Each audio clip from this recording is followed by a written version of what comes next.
नमस्कार दोस्तों, सीटेट गुरु राधेश्याम पांडे चैनल में आप सभी का स्वागत है। पिछला वीडियो में हमने जीन पियाजे महोदय के दो भागों को करा चुके हैं, संवेदी प्रेरक अवस्था, पूर्व संक्रियात्मक अवस्था। इस भाग में हम मूर्त संक्रियात्मक अवस्था और औपचारिक या अमूर्त संक्रियात्मक अवस्था को कराएंगे। चलिए,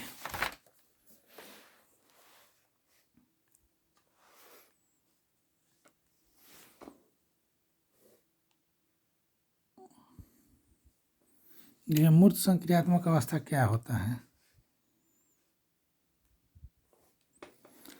मूर्त संक्रियात्मक अवस्था इसका आयु है 7 से 11 वर्ष।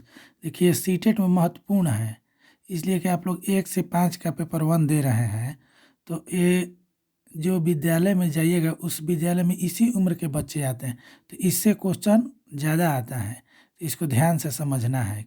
मूर्त संक्रियात्मक अवस्था का आयु है 7 से 11 वर्ष।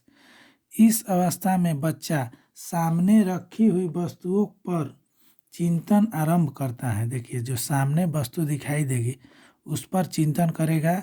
बालक ठोस वस्तुओं के आधार पर आसानी से मानसिक संक्रियाएं करके समस्या का समाधान कर लेता है, परंतु यदि उस वस्तुओं को न देकर उसके बारे में शाब्दिक कथन तैयार करके यदि समस्या उपस्थित की जाती हैं तो वे उसे हल नहीं कर पाता है। देखिए, यह कह रहा है कि जो वस्तु उसको दिखाई देगा उस पर तो ये काम कर लेगा, समस्या का समाधान कर लेगा, लेकिन उस वस्तु का प्रतिमान कुछ बताइएगा शब्द के रूप में, तो समस्या का समाधान नहीं कर पाता है।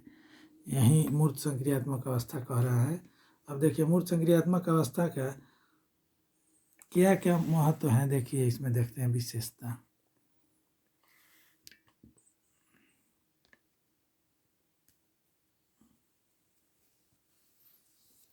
देखिए, इसमें पलटावी का गुण पाया जाता है, पलटावी। इसमें देखिए पाया गया था अपलटावी, किसमें? पूर्व संक्रियात्मक में। पूर्व संक्रियात्मक में अपलटावी का गुण पाया गया था, लेकिन मूर्त में पलटावी का गुण आ जाता है। समझिए पलटावी क्या है।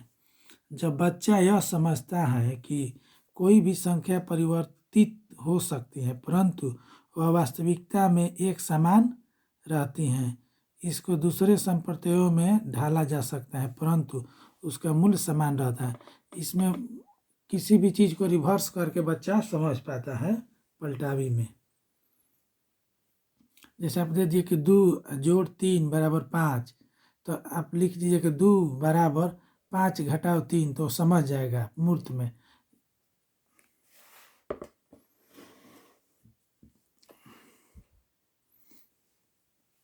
अब देखिए, यहाँ पर दूसरा गुण है संरक्षण। देखिए, संरक्षण क्या होता है? संरक्षण का गुण मूर्त अवस्था में आता है। मूर्त संक्रियात्मक अवस्था में संरक्षण का गुण, ये बहुत बार क्वेश्चन सीटेट में आया हुआ है। किसी वस्तु के रूप रंग में परिवर्तन को उस वस्तु के तत्व में परिवर्तन से अलग करने की क्षमता को संरक्षण कहते हैं। एक गुण के आधार पर अलग करता है, इसमें संरक्षण का गुण होता है। इसमें बच्चा वस्तु के भौतिक आकार, उसकी क्षमता, लंबाई आदि के बारे में जान लेता है। संरक्षण के बारे में ये जरूर याद रखिए टर्म। ये तीसरा है मूर्त।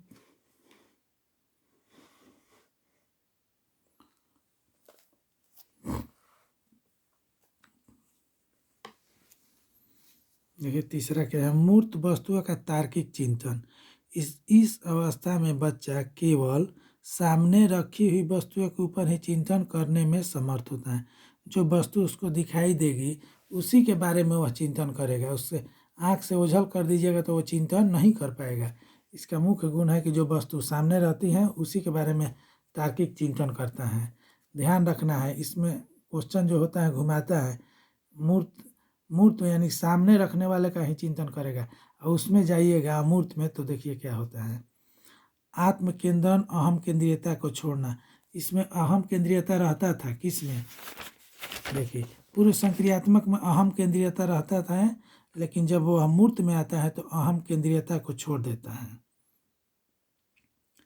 इस अवस्था में बच्चा यह बात समझ जाता है कि उसकी कही सारी बातें सही नहीं हैं, वो गलत भी हो सकता है। जबकि पूर्व संक्रियात्मक अवस्था में बच्चा को लगता है कि मैं जो कह रहा हूँ वह सब ठीक है।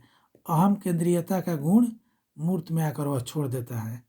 अब देखिए, ये भी महत्वपूर्ण है, जरूर आता है, इसको याद रखिए।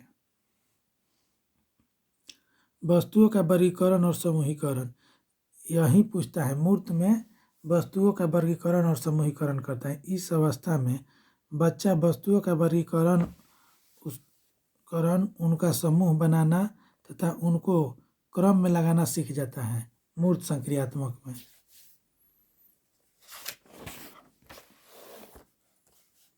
देखिए, इसका विशेषता हम पढ़ें। मूर्त संक्रियात्मक अवस्था की विशेषता है वस्तुओं के ऊपर तार्किक रूप से सोचना। मूर्त संक्रियात्मक अवस्था में वस्तुओं के ऊपर, जो वस्तु उसको दिखाई देगी, यही ध्यान देना है कि जो वस्तु दिखाई देती हैं उसी के ऊपर वह तार्किक रूप से सोचता है। केवल वस्तु सामने होने पर ही बच्चा तार्किक सोच सकता है, ये ध्यान रखना है, नहीं तो गड़बड़ हो जाता है।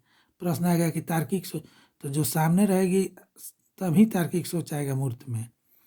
वस्तुओं को विभेद करना, भाषा का पूर्णतया विकास। मूर्त संक्रियात्मक अवस्था में भाषा का पूर्ण रूप से विकास हो चुका रहता है। इस अवस्था में बालक तरल, लंबाई, संख्या, भार आदि संप्रत्ययों पर चिंतन करता है। अब चलिए अब समझते हैं औपचारिक या मूर्त संक्रियात्मक अवस्था।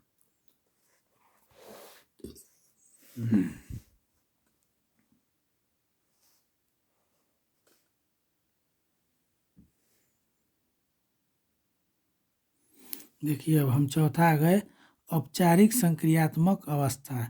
इसकी आयु होती है 11 से 15 वर्ष। इसमें क्या होता है, इस अवस्था में बच्चा पूर्णतया तार्किक सोचना शुरू कर देता है। देखिए, इस अवस्था में बच्चा जो पूर्ण तार्किक हो जाता है, उसका संप्रत्यय बिल्कुल स्पष्ट होता है। वह हर वस्तु के बारे में अमूर्त रूप से सोच सकता है। उनके चिंतन में क्रमबद्धता आ जाती है। इस अवस्था में बच्चे के सामने वस्तु होना आवश्यक नहीं है। देखिए, मूर्त में वस्तु होना आवश्यक था। मूर्त अवस्था में क्या था, वस्तु अगर सामने रहेगी तभी चिंतन करेगा। लेकिन अमूर्त अवस्था, औपचारिक संक्रियात्मक या अमूर्त अवस्था में क्या होगा कि वस्तु सामने नहीं रहेगी तब भी वह चिंतन करेगा, उसके बारे में अमूर्त रूप से सोच सकते हैं। इसलिए इसे अमूर्त संक्रियात्मक अवस्था भी कहते हैं। औपचारिक को ही अमूर्त संक्रियात्मक अवस्था कहते हैं। इसकी विशेषताएं देख लीजिए क्या क्या होता है।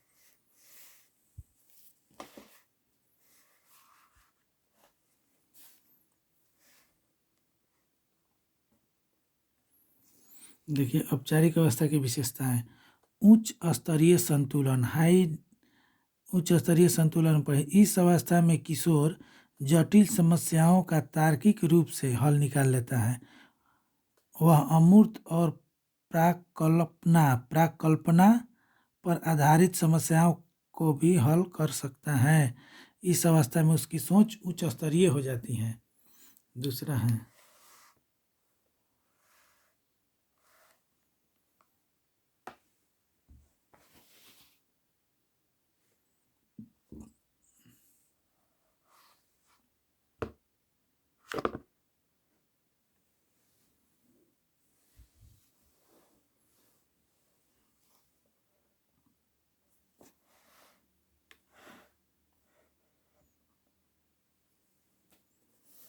देखिए दूसरा है समझ का स्थानांतरण।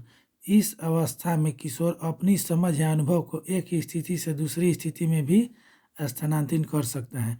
पहला उच्च स्तरीय सोच हो जाता है, स्तरीय संतुलन, समझ का स्थानांतरण, अमूर्त नियमों का प्रयोग करने की योग्यता इसमें आ जाती है। अमूर्त नियमों, इस अवस्था में किशोर समस्याओं का समाधान करने के लिए अमूर्त नियमों का भी प्रयोग करना सीख लेता है। इसी वजह से इस अवस्था का नाम अमूर्त संक्रियात्मक अवस्था भी कहते हैं। इस अवस्था का नाम अमूर्त संक्रियात्मक कहते हैं। देखिए, इसकी विशेषता देखते हैं। औपचारिक संक्रियात्मक अवस्था की विशेषताएं, पहला स्वतंत्र तार्किक चिंतन करता है। दूसरा है काम में क्रमबद्धता आना, काम में क्रमबद्धता ला देता है। सामने वस्तु न होने पर भी तार्किक सोच पाना। चौथा है उद्देश्यपूर्ण सोच पाना। पांचवा है अनेक समस्याओं से जूझने की क्षमता का विकास होना। छठवा है अग्नात्मक अग्नात्मक यही ध्यान, अग्नात्मक स्तर का विकास होता है। इसमें अग्नात्मक स्तर का विकास होता है। इस प्रकार हमने जिन पियाजे महोदय के चारों अवस्थाओं को करा दिए। अब नेक्स्ट वीडियो में हम इन पर आधारित जो क्वेश्चन आता है उस पर हम लोग विश्लेषण करेंगे। धन्यवाद।